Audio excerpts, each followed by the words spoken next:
बहिर्जी नाईक एक अज्ञात थोरवळ 10 दिवस अन्न पाण्याशिवाय राहतो, तर महिना एकाच झाडावर दबा धरून बसतो। धावायला लागला तर वाऱ्यासारखा धावतो, तर कधी पुराच्या पाण्यात खुशाल उडी मारतो। तलवार, दानपट्टा, धनुष्य असं काही चालवतो की दुश्मन सुद्धा प्रशंसा केल्याशिवाय राहत नाही। शत्रूच्या घरात जाऊन राहू शकतो, तर खुद्द औरंगजेबाच्या दरबारात त्यालाच कावाले ऐकून बक्षीस सुद्धा घेऊन येऊ शकतो। मोठमोठ्या गोष्टीत अचूक निर्णय, सावधान नियोजन आणि स्वतःच्या देखरेखीखाली प्रत्यक्ष घोडदौड।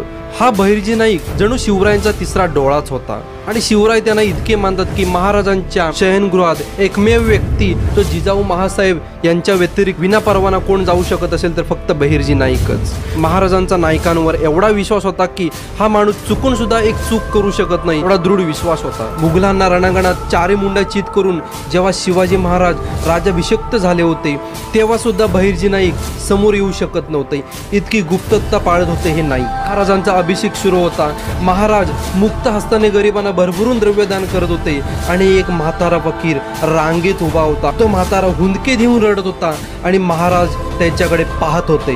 आणि जेव्हा महाराजांनी त्या म्हाताऱ्या माणसाकडे पाहिलं, तेव्हा मात्र महाराजांच्या अश्रूचा बांध फुटला।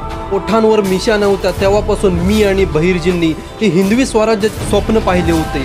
आज स्वराज्य स्थापन होत आहे, राज्य आनंदात आहे।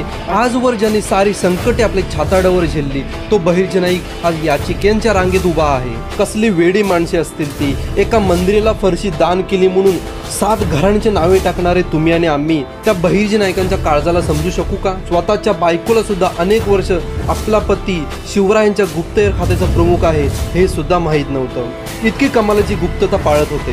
प्रत्येक मोहिमेत जीवाचा प्रश्न, माघारी परत माणूस येईल की नाही याची शाश्वती नाही। ही वेळीखोळी माणसे शिवरायांच्या काळात होती। अशी माणसं आज आपल्या देशाला भेटतील का?